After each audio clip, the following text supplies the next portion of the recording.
Ladies and gentlemen, please welcome Justin Haugh.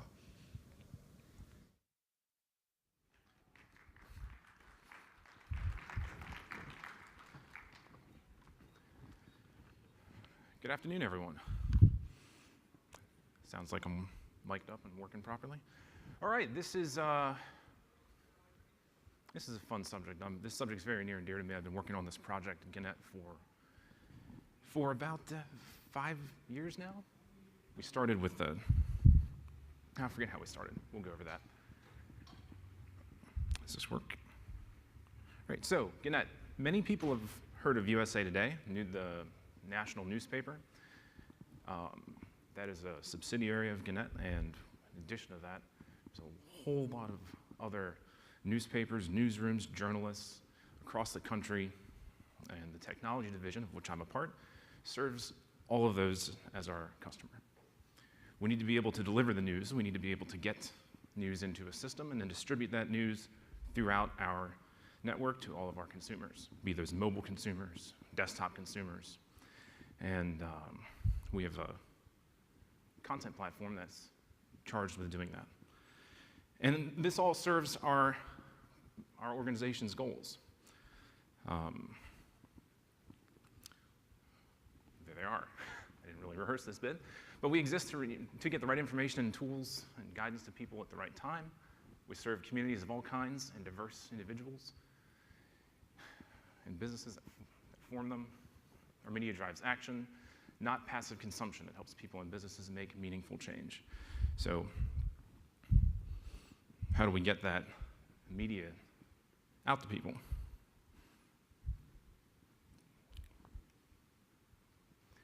Well, we've got 108 newsrooms across the country that produce this content, 300 contributors, or 3,000 contributors in total, give or take. These are all journalists, photojournalists, all need to put their content into a system. And that system then has to deliver over 100 unique, it has to serve over 100 million unique visitors per month. So there's a lot riding on this system that we've got. So we can talk about architecture. So this is where we came from. I'm sure many of you recognize this.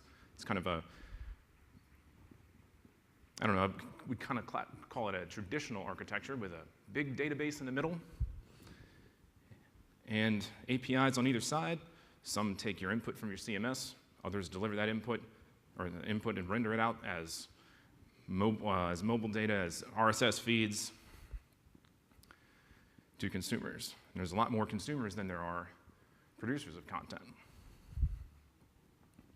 The system has some drawbacks, though. It doesn't scale very well. It's also difficult to replicate this from East Coast to West Coast. I have more notes in here about exactly what we had to deal with. As you can imagine, in journalism, publishing is one of the most important aspects, and this system was able to publish content from the user action to actually having it live on mobile devices, websites. It took between 2 and 15 minutes sometimes. And as a journalist, getting to market first with your story is one of the most important things you can do in your career. You got to get it out there. And 15 minutes is not ideal. You'll get scooped. Another organization will get there before you. You lose credibility. So this is one of our challenges. Decrease, that time to publish. We also had some issues in the development realm. To maintain this system, we had to deal with business logic that was spread across all of these layers, from APIs that read data, deliver to consumers, stored procedures.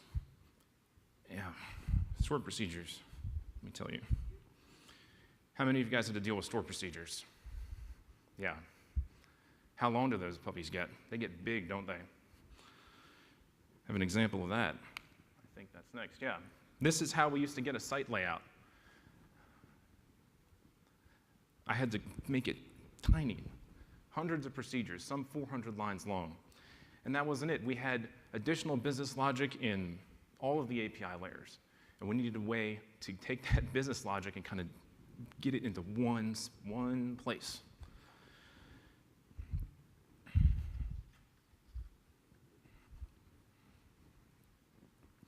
So to sum it all up, slow response times for all consumers. Using the old CMS would take, I would say, it would take sometimes 3 seconds for you to hit save on a story and for that story to be persisted in the old CMS. People really lost a lot of faith in what we could deliver as a technology organization when they had to deal with that every day. So we needed a way to improve upon that and make the editing actions more fluid. I already mentioned slow time to publish content. This was partially due to heavy caching.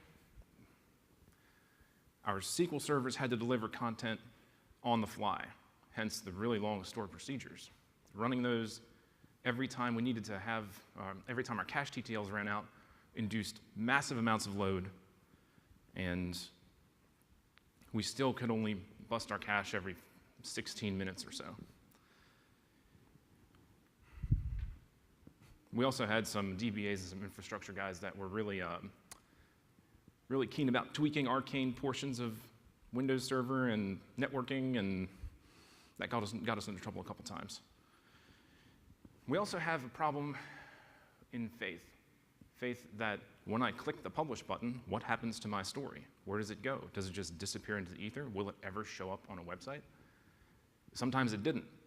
So reporters would come to us and say, where's my story? And we had to tell them, we'll get back to you. Did you try just publishing it again? It's not really acceptable long term. So that big legacy system you saw before, we had to migrate that to the cloud. Well, we didn't have to. We chose to. We need to be able to scale better. And I think some of you, if you've attended some of the lectures about the Couchbase's elastic and scalability. One of the reasons we chose Couchbase is because it can do that. We can continually add nodes wherever we need to in the system. We needed to really increase the reliability of this thing, this system.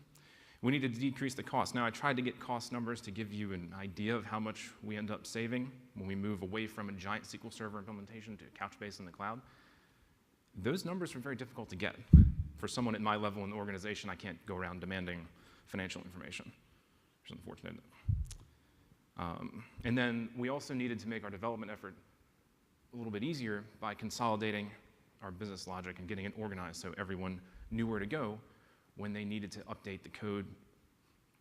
If some new behavior needed to be added, they could go right to the one place where the business logic lives. So, before we embarked on this journey, we said we're not going to think of everything in terms of relational models anymore. There's a theme you'll see at this conference, I think. Above all, we want to write data as we want to read it. So if you need to figure out what a site layout looks like, or what a story needs to look like, or how it needs to be formatted before it gets delivered to a mobile device, figure all that out ahead of time. Store that result in a really highly available lightning-fast data store, and then deliver that result without mutating it or having to join tables, run complex store procedures.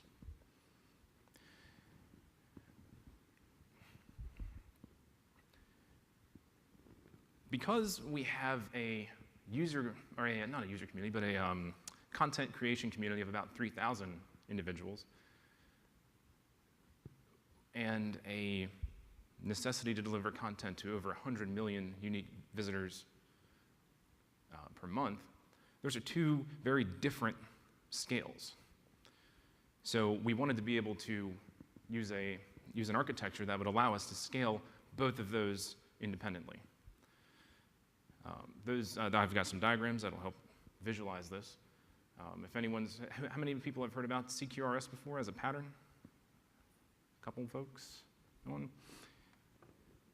It's very challenging, this model, but it's not impossible.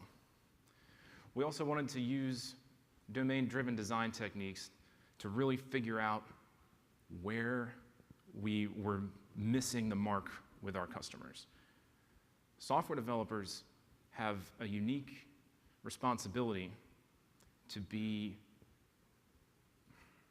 more in touch with their customers, but we need to be interdisciplinary is really what I mean to say. So I believe in the keynote, the senior vice president, he mentioned that you can't just be a back-end developer anymore. You can't just be a front-end developer anymore. You need to be able to speak the language of the business, and not businessy things, the language that people use when they say, I want to publish my story. You got to parse that, you got to break it down, you need to understand why that's important. And domain-driven design offers some techniques to be able to do that effectively. We also, and I know there's a new feature coming out in 5.1, I think, of Couchbase that has an eventing engine built into it. I'm looking forward to learning more about that. But we needed to be able to do things as a result of other things. One action precipitates another action. So we use some event-driven design principles as well to come up with a new system. Yes. So initially, we evaluated several data stores and came to Couchbase. We had some difficulty figuring out what we really wanted to do initially. But Couchbase read performance just blew everyone else out of the water. The ability to scale in the cloud, the ability to lose a server because we're running on commodity hardware, all things that we never had really control of before. We used to have a group of off-site DBAs who took these SQL servers and sort of built a fortress around them. We could never really do anything with them.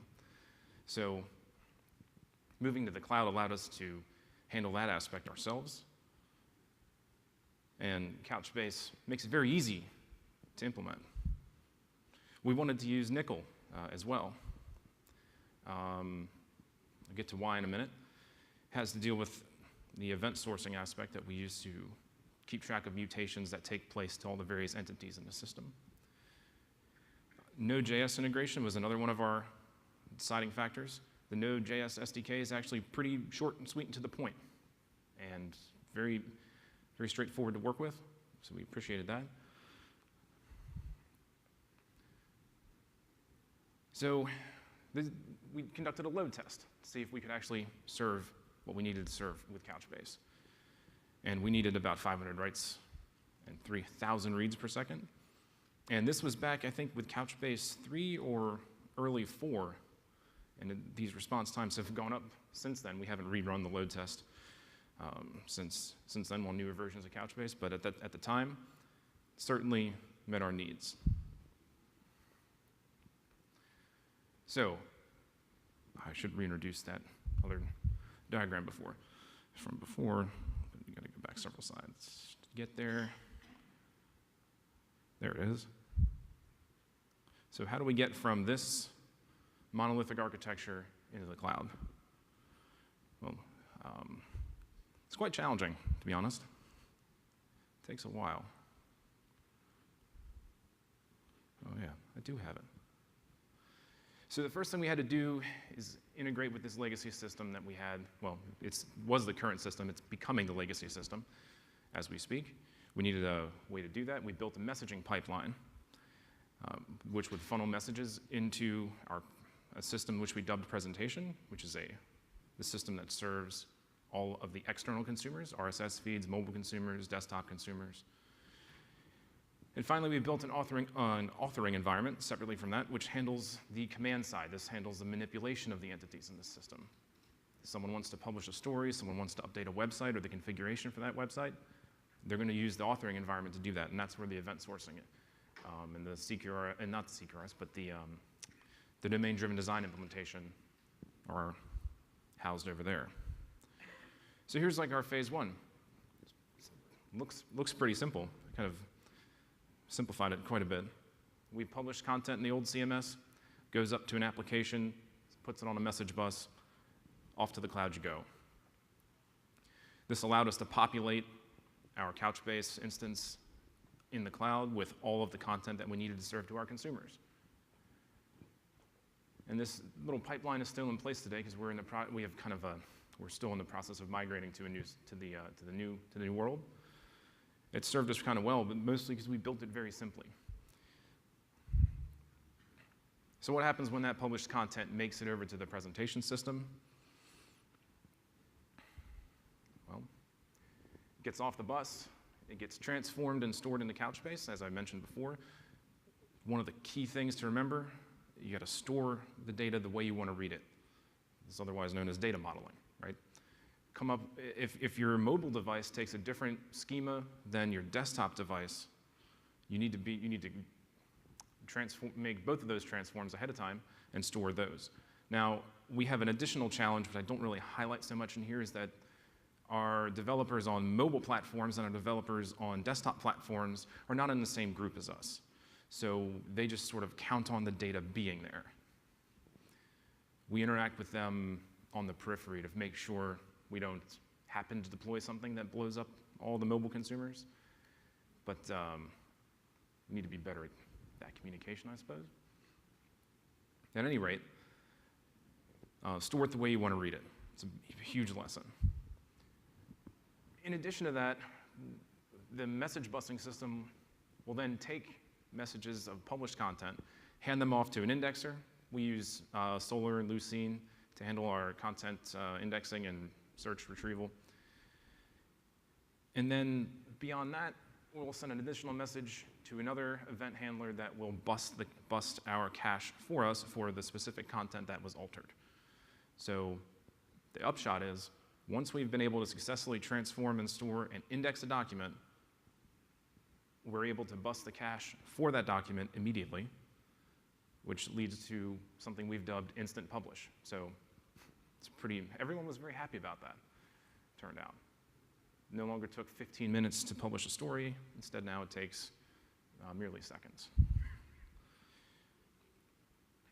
The authoring system. So this is where content is born. We have an Angular application that is in front of all of our journalists every day. They use this application to arrange content for distribution. So if you look at any one of the site layouts, usatoday.com, for example, or the mobile app, there are editors that are controlling the layout and making sure the stories that are most pertinent are on those websites. That's what they needed to have a nice way to do that, so we built a new CMS with Angular. CMS talks to a command handler when any entity needs to be manipulated or changed. We send commands in to do that. When the command handler validates those commands, assures us that, yes, we're not going to make a state change to one of our entities that is going to break a thing or is not valid due to business rules. It emits events. And those events are persisted in another Couchbase store. So we have one Couchbase in the presentation system. It's there, and one Couchbase in the authoring system. Splitting up these two systems and these two clusters like this allowed us to deliver one and then build the other. We didn't really have enough manpower or time to work on both of these at the same time. We had to make a choice. We picked presentation system first. Now we're working on building out the CMS and the authoring system to complement that.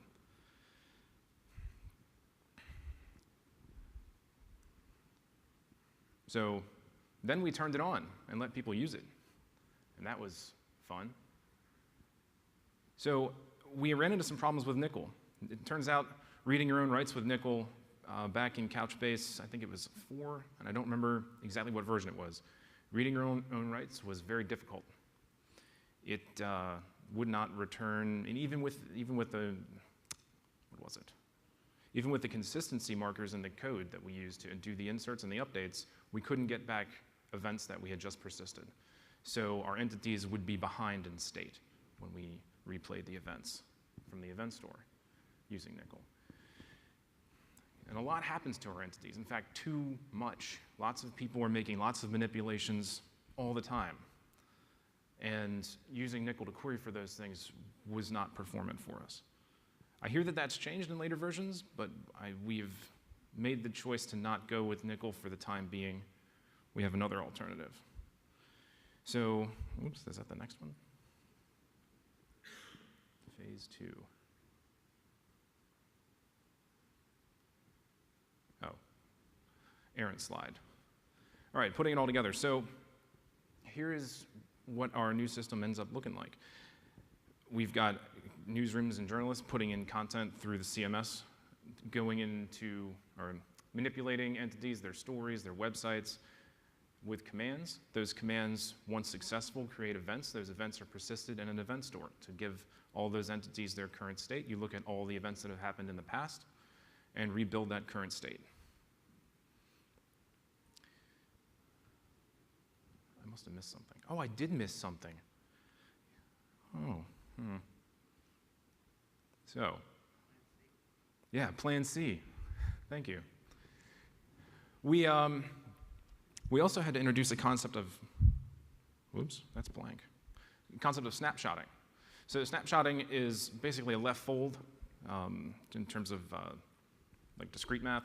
You take all the events that have happened since the beginning of time, use those to manipulate your entity to the current state, and then persist that current state. So you're using a snapshot plus events that have taken place subsequently to arrive at your latest state, which saves having to read back all the events since the beginning of time. This is one of the trade-offs you face with event sourcing, but snapshotting is a great way to overcome that. We have asynchronous snapshotting as well. So this doesn't happen anytime someone tries to manipulate something in the system or to send any commands. It happens completely asynchronously. Node.js really lends itself to asynchronous operations, if anyone's curious. It's really fantastic. So I've had the pleasure working with Node and Couchbase, actually. It's a great combination for asynchronous things and event sourcing and event processing. Let's see. Oh, yes. So that's the system overall, highlighting the ability to use events to bust our cache on demand, to deliver those publishes rather instantly to the consumers. And this is what we use now. I just went and looked up our clusters the other day just to see what they were at. We've got 5 nodes, Couchbase in our presentation cluster. The statistics for these, it's actually quite impressive. We've got 100,000 gets per second sustained, even with a caching layer in front of all this. We've got 150,000 burst. I saw some spikes. We don't have very many sets. It's orders of magnitude fewer sets. But each time data is set, we've got to read data back and do additional manipulation. So there's a ripple effect every time these events come into the presentation system. We have very low cache miss ratios across all the buckets that we have in the presentation Couchbase cluster, which is it's really nice. We've scaled it appropriately. Everything fits. And from the original, we're able to serve data just light years faster than we used to be able to do it. It used to take several seconds to query on the fly what a site layout would look like. It now takes 170 milliseconds. And this is the 90th percentile of response times. So 90% of them are faster than that.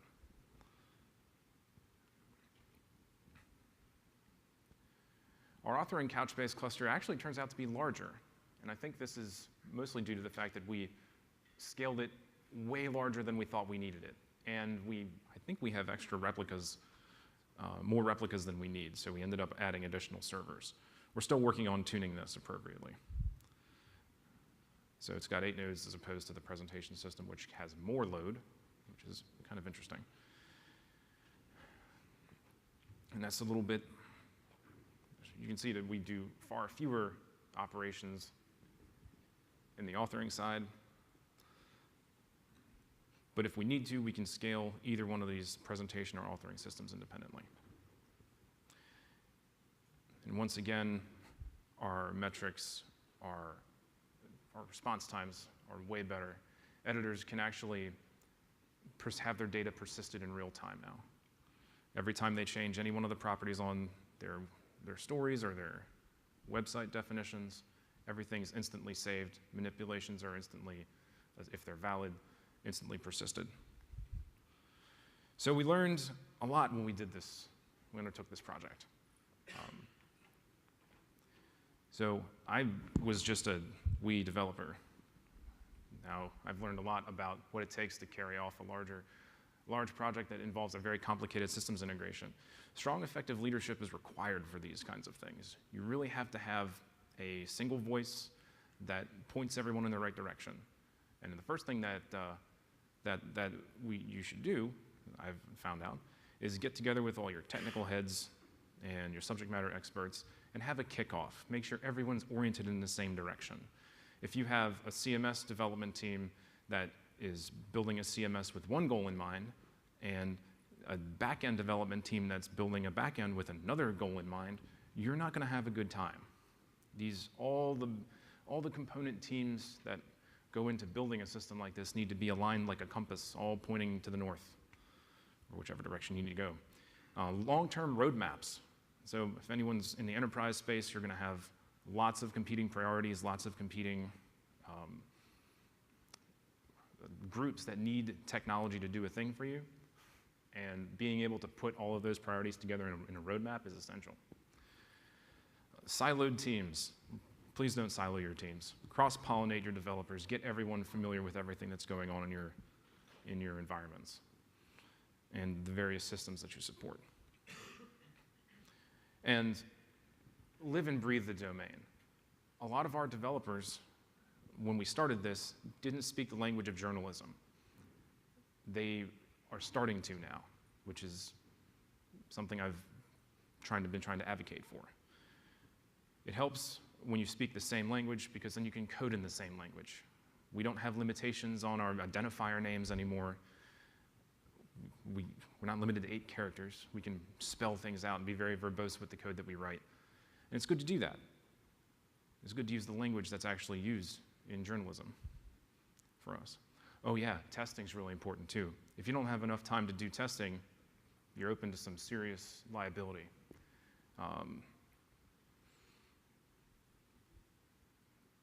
We did not understand proper load and stress testing before we started this project. We've got a much better handle on that now. So what are we going to do next? We're still rolling this new system out to all of our markets. We're still going forward with new feature development. We have not decommissioned the legacy system yet, but when we do, the air conditioning bills and the data centers that house it are going to go way down because we are going to turn off a lot of on-prem servers all at once and probably save a lot of money, but again, I wish I could tell you how much. I don't know. We're going to continue tuning our Couchbase instances, make sure that they're performing optimally. We're going to implement a new edition of our event store. So right now we use a single index document to keep track of all the events for a given entity. As you can imagine, for long-lived entities, that index document gets very, very long. So it's essentially an array of event IDs. And once you get that index document that has all the event IDs, you need to go and get all of the events. And if you have 40,000 events or 100,000 events that take up the lifetime of your entity, you're going to have a bad time replaying all those and going to get them, even when you do bulk operations. Couchbase, we discovered, could deliver data to our applications faster than the applications could process it. So it's not a bad problem to have, but it can be optimized. So snapshotting helped us with that. And our next event store is going to be based off of a counter rather than an index document. So we can derive event keys rather than having to store them in a specific document somewhere. We're still working on getting our multi-region, robust, high availability techniques down. We're still trying to get there. Our presentation system is highly available in 2 regions, and we can fail over. It's effectively active-active. Right now, the authoring system, we're still working to get everything configured appropriately to run in multiple availability zones. End-to-end transaction tracking. So people have probably used APM tools before, like New Relic, Datadog, to keep track of how your application's performing end-to-end. When you are on the technical side, that's pretty good. You can have some confidence that your system's working. But you can't show your users a New Relic screen and say, look, everything's fine. We can actually build that into the system and track the progress of any event through the entire system from end to end. People will know that their article was posted to websites, that it went to Facebook appropriately, that it made it to the RSS feeds, everything end to end. We're still working on building that out. And finally, we're prototyping right now ways to containerize our stateless applications so we can have better scaling whenever we need it. So we'll be probably moving to like a Kubernetes implementation soon. All these things in our future, there's a lot to do. So to be continued. So any questions? It's kind of a dry subject, I feel, but I enjoy it. Yes?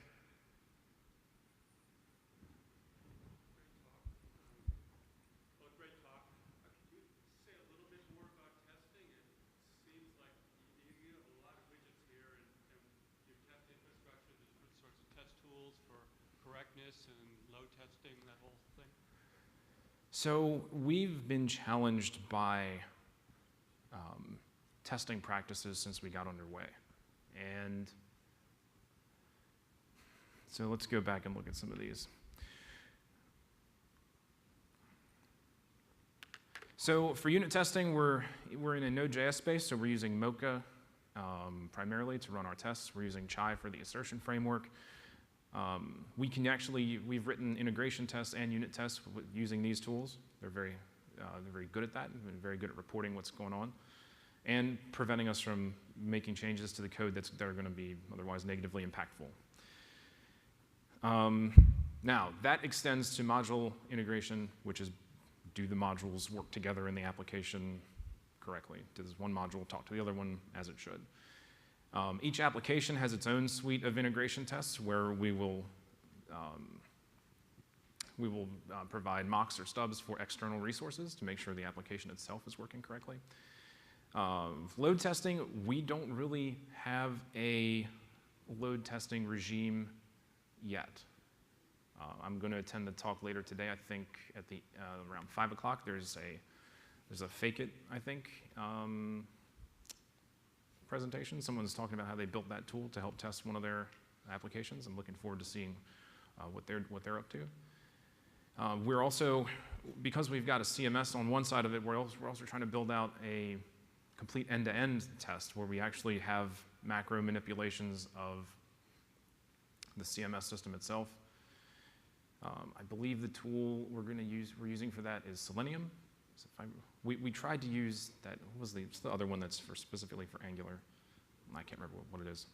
Selenium is what we're going to use, because it's kind of agnostic to the type of framework you're building your application with. Not a very exciting answer.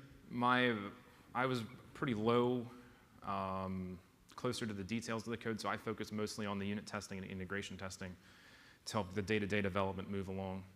There is a separate group that is more focused on, has more of a testing focus for the enterprise. Their standards and practices are being integrated to the other groups that we have. So and we've been working closely with them to work on the front-end testing. Yes? Kind of curious, how big are your individual files? Are they quite small, or? So that's a good question. The question was, what are the size of the events? The events, I presume you're asking? Indexing things, I'm just wondering if they're very small files, or? So we have figured out that for some of our entities, the index document that keeps track of all the event IDs can actually grow beyond the 20 megabyte limit of Couchbase.